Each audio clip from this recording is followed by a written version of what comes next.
F Karim and associates, আমরা একটা law firm. আমরা যৌথভাবে আমরা প্রাক্তন জাস্টিস মানিককে একটা লিগ্যাল নোটিশ দিয়েছি। তার যে ব্যবহার উনি একটা অ্যাঙ্করের সঙ্গে করেছেন একটা টেলিভিশনের প্রোগ্রামে, সেটা মানে আমরা কল্পনা করতে পারি না।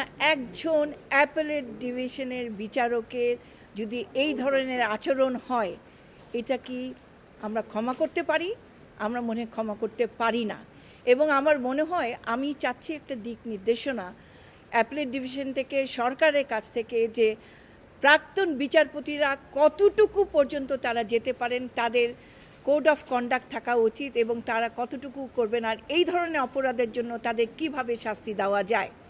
মানিক সাহেব শুধু ওই অ্যাঙ্করকে মানে ইনসাল্ট করেনি, পুরো ছাত্র সমাজকে উনি মানে মানে যেভাবে ডাইরেক্টলি সবাইকে রাজাকার বলেছেন। What right he has got. আমার মতন একটা নগণ্য আইনজীবী হয়তো বলতে পারেননি, কিন্তু মিডিয়ারা ছিলেন, আপনারা টু শব্দ করেন নেই। একজন বিচারপতি তার টিকিটের জন্য বিমানকে ডাইরেকশন দিয়েছে যে ফার্স্ট ক্লাসে তাকে টিকিট দিতে হবে এবং প্রত্যেকটা বিচারককে দিতে হবে। এই জাজমেন্টটা আমাদের বিচার বিভাগীয় কোনো তদন্ত হয়নি, কিছু করে নাই।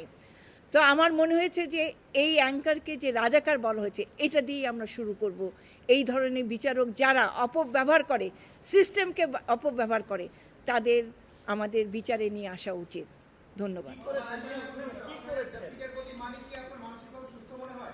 সেটা তো মনে হয় না। তাহলে উনি অসুস্থ মানুষ কেন ঘুরে বেড়াবে? কেন আমাদের টেলিভিশনের যারা চালান টকশোগুলো, তারাও জানেন যে উনি কি এমন অসুস্থ মানসিকতার ব্যক্তি, তাকে বারবার কেন নিয়ে আসতে হবে? এটা ওনাদেরও দোষ, কারণ আমরা চাই এইরকম একটা নির্দেশনা বলি যে ওনাদের উপরে থাকবে যে they need to have a guideline, যে তাদের টকশোতে কারা আসবেন, কারা কথা বলতে পারবেন, এবং টকশোগুলো need to have a neutral views. কিন্তু আমরা এতদিন দেখে এসছি, আপনাদের ওই যে পুলিশ আমাদের হাইকোর্টের সামনে মুখ চেপে ধরেছে, মনে হয় আপনাদেরও এরকম মুখ চেপে ধরেছিল।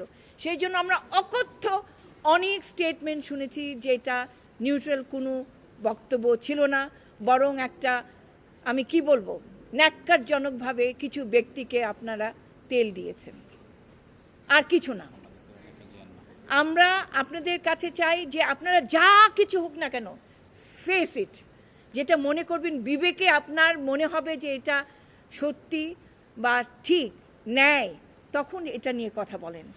কখনো অন্যায়ের কথাটা আমি আপনাদেরকে অনুরোধ করি, অন্যায় কিন্তু বেশি দিন থাকে না। আমি সবসময় একটা কথা বলি যে এই পৃথিবীতেই কিন্তু অন্যায়গুলোর শাস্তি হয়ে যাবে। এই কারণে আমি আশা করব আমাদের এই নতুন বাংলাদেশে বা নতুন সময়ে সবচেয়ে বড় হলো media. It need to be very vocal, it need to ensure justice. আমরা আজকে রেফাত সাহেবের কাছে জাস্টিস চাচ্ছি, কিন্তু তার সঙ্গে সঙ্গে আপনাদের কাছেও চাই যে আপনারা জাস্টিস এনশিওর করার মতন কর্মকাণ্ড করবেন, সাংবাদিকতা করবেন।